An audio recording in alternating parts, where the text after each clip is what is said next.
જય સ્વામિનારાયણ. ધોરણ 11 રસાયણ વિજ્ઞાન પ્રકરણ 7 સંતુલન.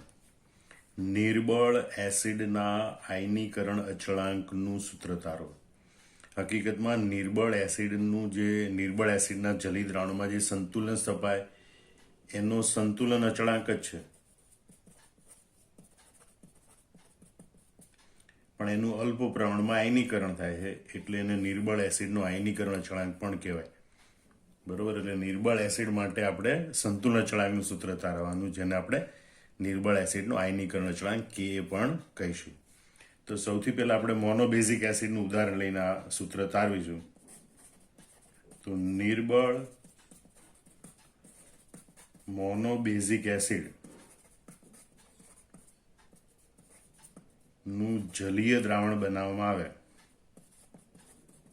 એટલે કે એને પાણીમાં ઓગાળવાનું. એસિડ લઈ અને એને પાણીમાં ઓગાળવાનું.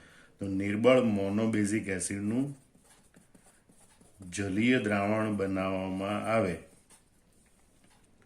તો નિર્બળ હોવાથી તેનું અંશતઃ થોડા પ્રમાણમાં આયનીકરણ થઈ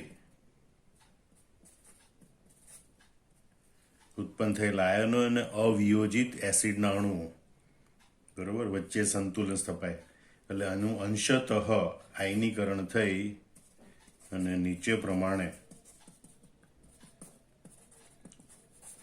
સંતુલન સ્થપાય છે. હવે એસિડ નિર્બળ છે એટલે બહુ ઓછા પ્રમાણમાં આયનીકરણ પામે. તો ધારો કે આ નિર્બળ એસિડનો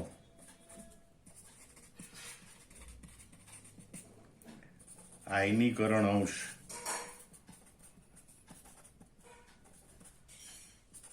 આલ્ફા છે.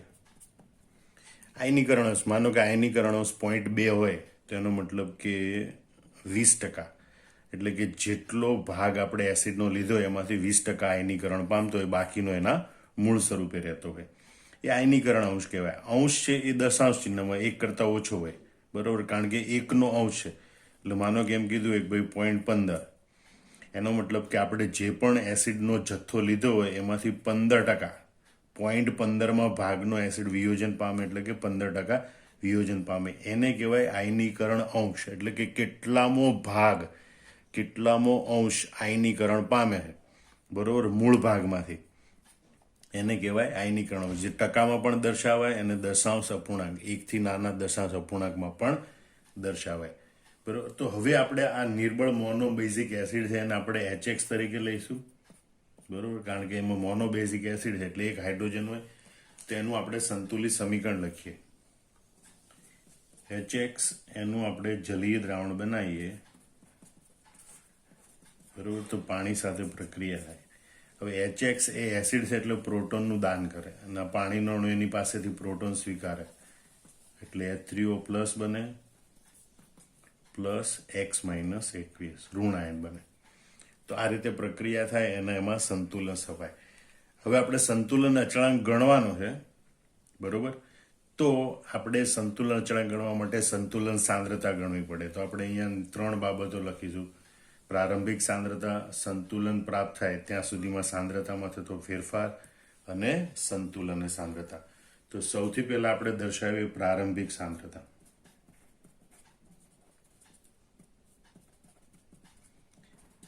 હવે ધારો કે આ જે HX છે એની શરૂઆતની સાંદ્રતા C મોલર છે, બરોબર. તો અને પાણીની સાંદ્રતા, પાણીને આપણે પ્રવાહી છે, પ્રવાહીને સંતુલન અચળાંકમાં આપણે ગણવાના નથી, એવું આપણે અગાઉ જોઈ ગયા, કારણ કે પ્રવાહીની સાંદ્રતા લગભગ અચળ રહે, એને આપણે અચળાંક સાથે જોડી દેવાની હોય. એટલે સંતુલન અચળાંકના નિરૂપણમાં આ પાણીની સાંદ્રતા આપણે દર્શાવવાની હોતી નથી. તો HXની સાંદ્રતા, શરૂઆતની સાંદ્રતા C મોલર, શરૂઆતમાં બંનેની સાંદ્રતા 0 મોલર હોય, બરોબર. હવે આયનીકરણ અંશ આલ્ફા છે તો એના સંદર્ભમાં ફેરફાર પામતી સાંદ્રતા, આયનીકરણ અંશ આલ્ફાના સંદર્ભમાં.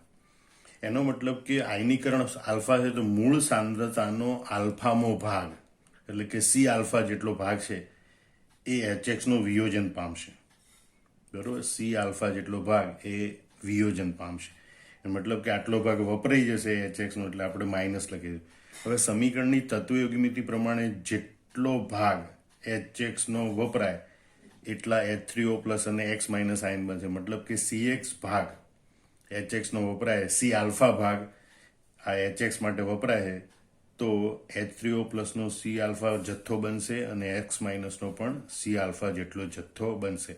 હવે એ આ પ્રક્રિયા મિશ્રણમાં ઉમેરાય એટલે અહીંયા આપણે પ્લસ લખીશું. બરોબર, સી આલ્ફા જેટલો જથ્થો બાદ થશે, કારણ કે મૂળ સાંદ્રતા સી છે, એનો આલ્ફા જેટલો ભાગ, આલ્ફા જેટલો અંશ આયનીકરણ પામે છે.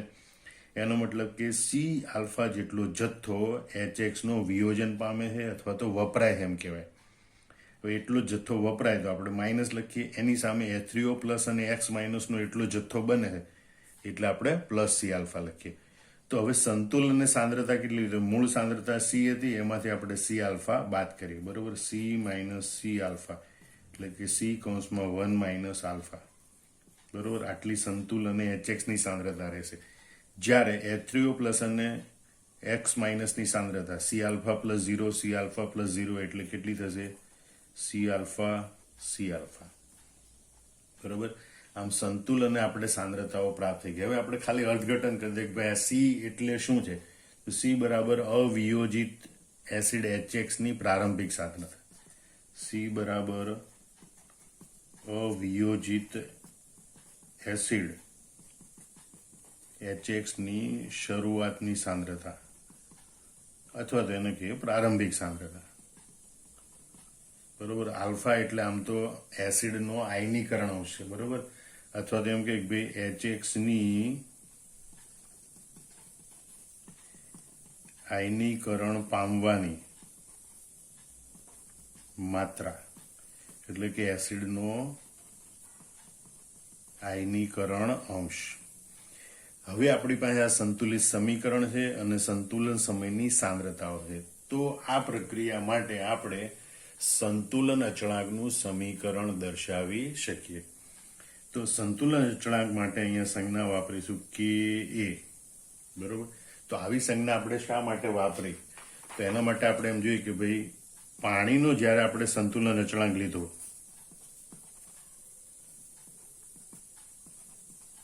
ત્યારે આપણે સંજ્ઞા KW વાપરી હતી. બરોબર, કોન્સ્ટન્ટ ફોર વોટર એટલે KW. એટલે હવે આપણે જે જુદા જુદા પદાર્થો માટે આ આયની પ્રક્રિયાઓમાં સંતુલન અચળાંક તારવીશું, એ કયા પદાર્થ માટેનો સંતુલન અચળાંક છે એ દર્શાવવા માટે એ સંતુલન અચળાંક નીચે ચોક્કસ સંજ્ઞા વાપરીશું.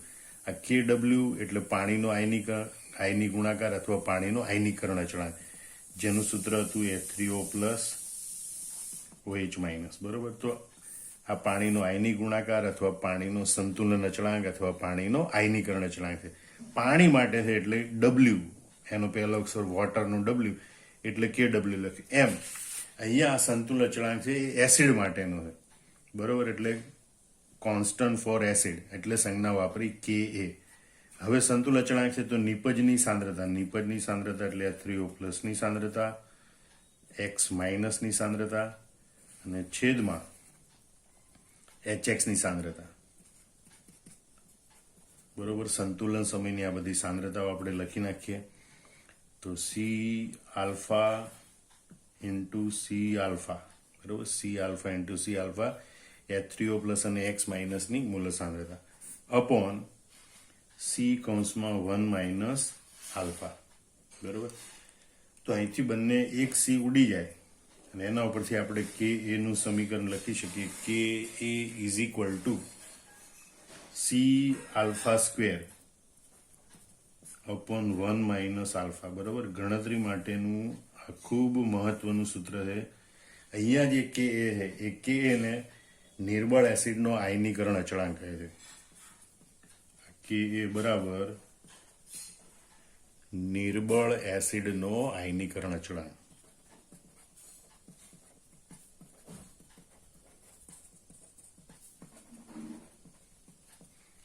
બરોબર, એસિડ માટે છે આયનીકરણ અચળાંક માટેની સંજ્ઞા એ રાખવામાં આવે છે, એટલે કે એ એટલે નિર્બળ એસિડનો આયનીકરણ અચળાંક.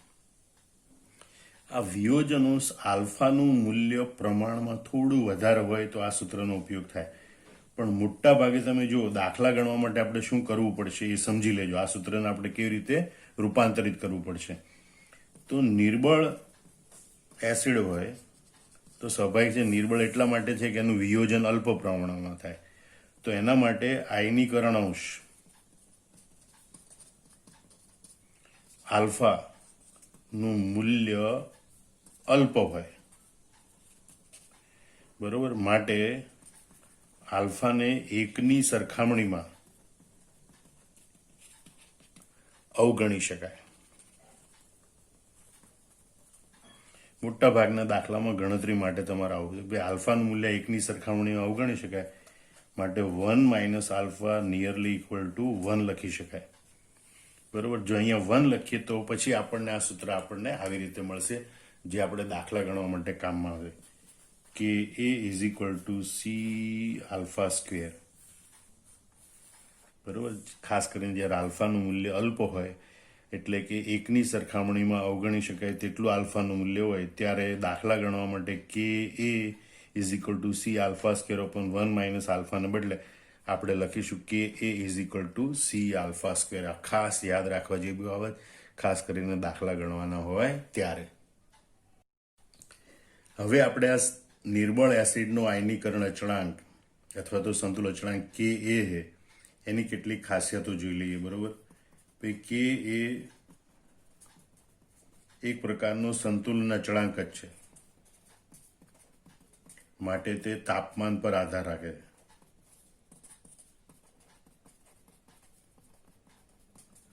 એટલે એમ કહેવાય કે ભાઈ નિયત તાપમાને કે નું મૂલ્ય નિશ્ચિત હોય, અચળ હોય, પણ તાપમાન બદલાય તો કે નું મૂલ્ય બદલાય છે. બીજી વાત છે કે નું મૂલ્ય એ એસિડ HX ની પ્રબળતા દર્શાવે,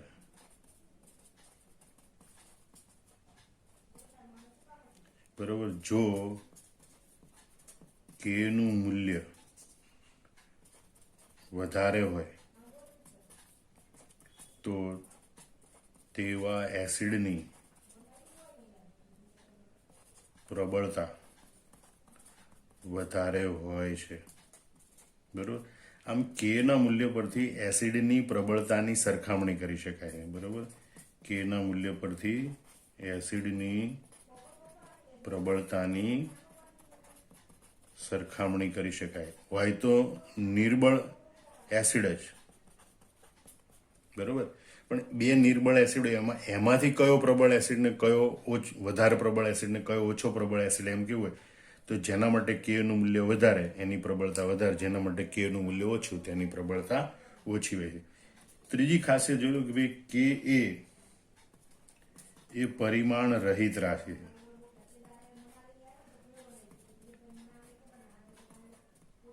બરોબર. અને બીજું, આ કે ના મૂલ્ય ઉપરથી પાવર ઓફ કે એટલે કે એનું ઘાતાંકીય લઘુગણકીય મૂલ્ય પણ દર્શાવી શકાય છે.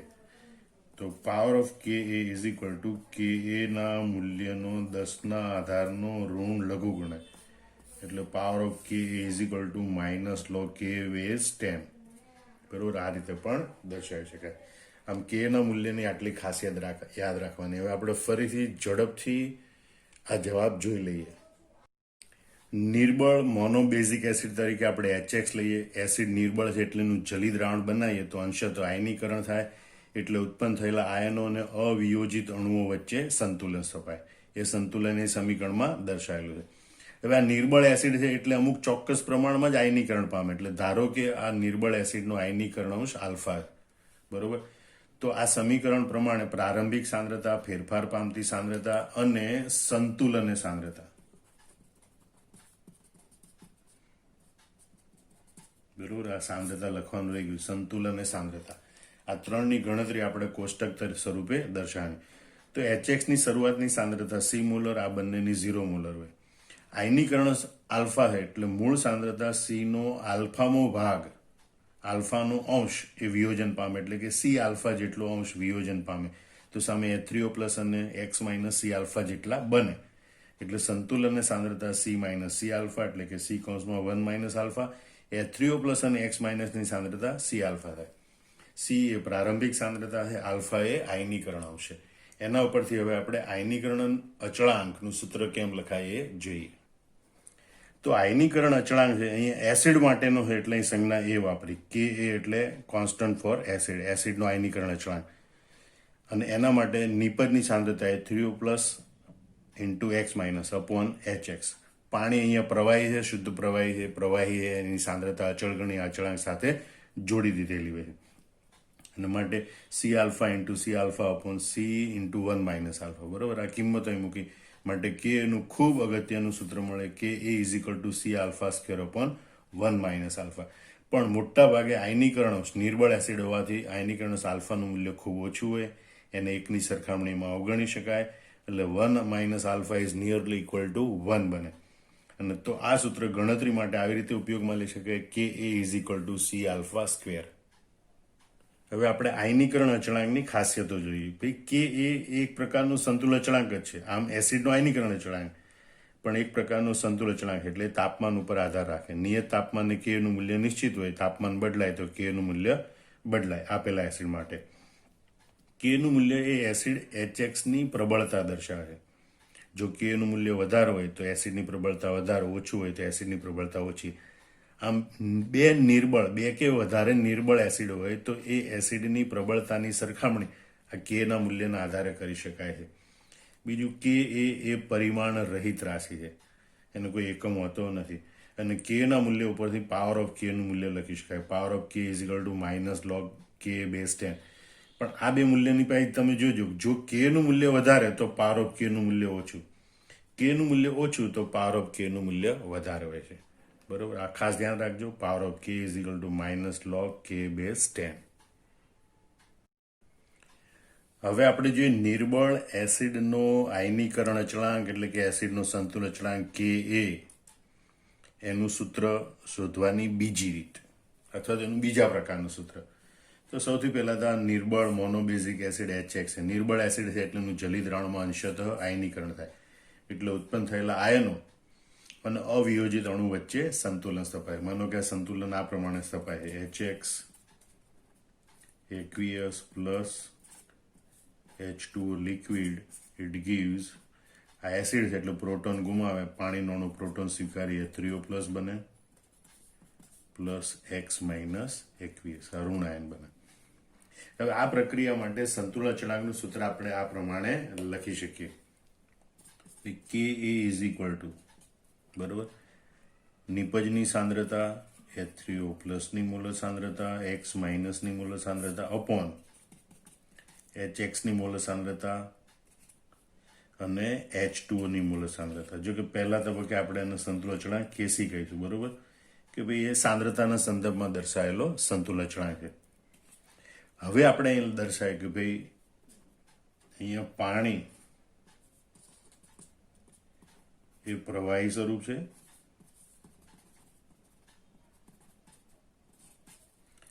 અને પ્રવાહીની સાંદ્રતા તેની ઘનતા બરાબર હોય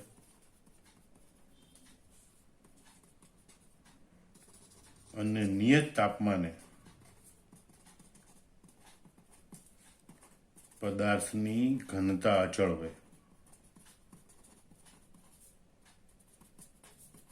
અને માટે H2O ની મોલર સાંદ્રતા લગભગ અચળ રહેશે. માટે તેને સંતુલન અચળાંકમાં સમાવીએ તો નવો સંતુલન અચળાંક મળે.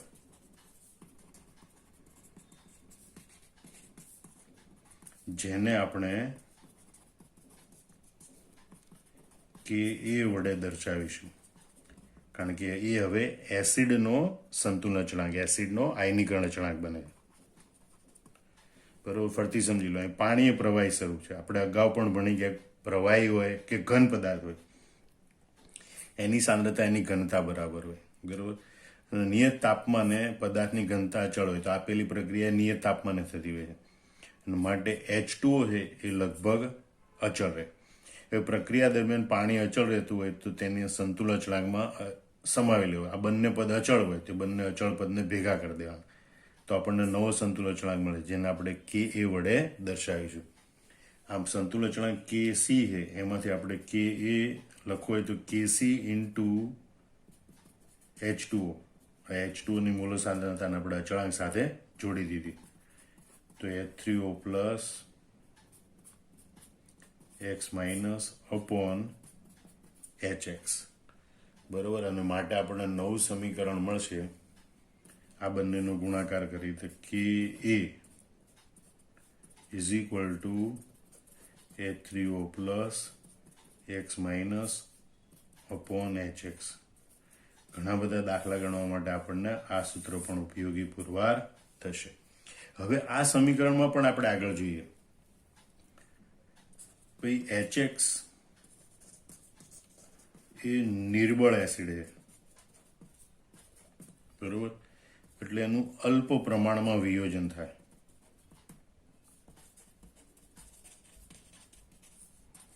અને માટે સંતુલન સમયની તેની સાંદ્રતા HX એ લગભગ તેની પ્રારંભિક સાંદ્રતા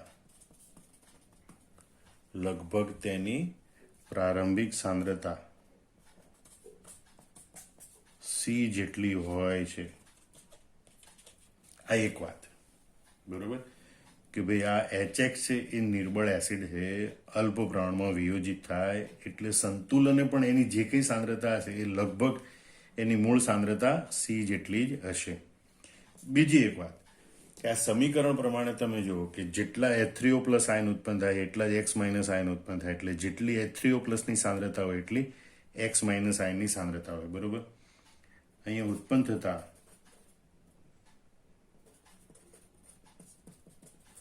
H3O પ્લસ અને X માઇનસની સાંદ્રતા સરખી હશે, બરોબર. ઉત્પન્ન થતા H3O પ્લસ અને X માઇનસની સાંદ્રતા સરખી હશે.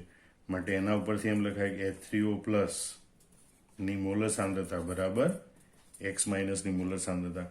આમ હવે આપણે એક કામ કરીએ કે ભાઈ આ HX છે એની જગ્યાએ આપણે મૂળ સાંદ્રતા C લખી નાખીશું, અને H3O plus is equal two X minus છે તો X માઇનસની જગ્યાએ આપણે H3O પ્લસ લખીશું. એટલે આપણને સમીકરણ આ પ્રમાણે મળશે કે A is equal to H3O plus નો સ્ક્વેર અપોન C, કે A is equal to H3O plus એનો સ્ક્વેર અપોન C. તો દાખલા ગણવા માટે બીજું સૂત્ર પણ ખૂબ અગત્યનું પુરવાર થશે. હવે આની ઉપરથી બીજા સૂત્રો તારવી શકાય, જેમ કે આ H3O પ્લસને સૂત્રનો કરતા બનાવી તો H3O પ્લસનો સ્ક્વેર બરાબર K ઇન્ટુ C. એની ઉપરથી આ સમીકરણ ઉપરથી આપણને દ્રાવણમાં રહેલા H3O પ્લસની સાંદ્રતા મેળવી શકાય, રૂટ K ઇન્ટુ C. તો આ બીજું એક અગત્યનું સૂત્ર છે, બરોબર, જે આપણને દાખલા ગણવા માટે ઘણું ઉપયોગી પુરવાર થાય. H3O plus is equal to root K into C. બીજું આ H3O પ્લસની સાંદ્રતા મળે તો એના ઉપરથી pHની પણ ગણતરી કરી શકાય છે. એને આપણે આ રીતે જોઈ શકીએ કે ભાઈ H3O પ્લસ બરાબર રૂટ એટલે 1/2 ઘાત K ઇન્ટુ C એની 1/2 ઘાત, બરોબર. બંને બાજુ માઇનસ લોગ લઈએ તો માઇનસ લોગ H3O પ્લસ બરોબર બરાબર minus log K into C એની 1/2 ઘાત, બરોબર. હવે આ 1/2 ઘાતાંક છે આગળ આવે અને આ માઇનસ લોગ H3O પ્લસ એ pH નું સૂત્ર છે.